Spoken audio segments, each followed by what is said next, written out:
Center for Teaching and Learning and Academic Technology sponsors what are called teaching scholar groups. It usually is comprised of about 8 to 12 faculty members. So there are 11 M-Learning scholars that were chosen, and this group is focused on using mobile devices in the teaching and learning process. But really, they're in charge. They're the ones who are leading the group. So the course is History 502, which is a graduate course called Seminar in Applied History.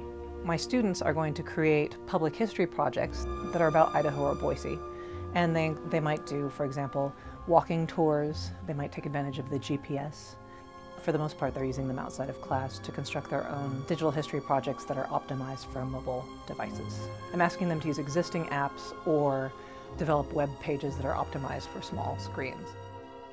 The class that I'm using for the Mobile Learning Scholars research this semester is ITM 310, which is business intelligence. So I have users with the iPods, of course, I have Android users, I have Windows Phone users, I have a couple BlackBerry people, and then a few people that just are using laptops as part of their technology for the course. I can't just choose a single app, and I have to deal with the challenges of Apple not supporting flash technology and other devices maybe not supporting some of the things that we can do on Apple. I do have everybody sign up for a Twitter account.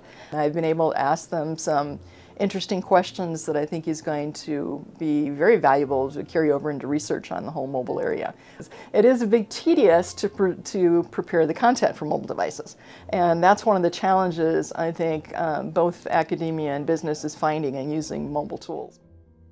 In my course, they will use it to take photos of good design examples. For this component, I promote situated learning, so they learn in context. That's very important. The mobile device itself provides a very good venue for them to just take immediate photos and then reflect and post it. We have two components in the class that I was hoping we use this mobile device. The first component is we use Twitter to try to build a classroom community, and I hope students use mobile device to tweet. Here is our class wiki. I put a Twitter feed on this wiki so students can look at this feed, and then whenever they log on to our class wiki. One student who is a science teacher, she used free apps from Houston Zoo. She designed a lesson plan and used the zoo apps to guide their one-day trip in the zoo. They shoot photos using their Apple Touch. They also create some maps on Google Maps using their Apple Touch. So at the end of the day, after they go back to school, they can examine these artifacts, the photos, the notes, the maps they created, and then they have a discussion about what they learned.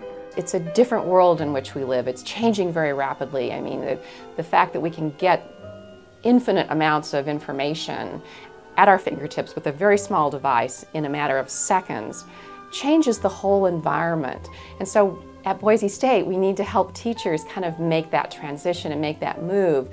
We're looking at a wider spread implementation sometime in the future, probably fall of 2012.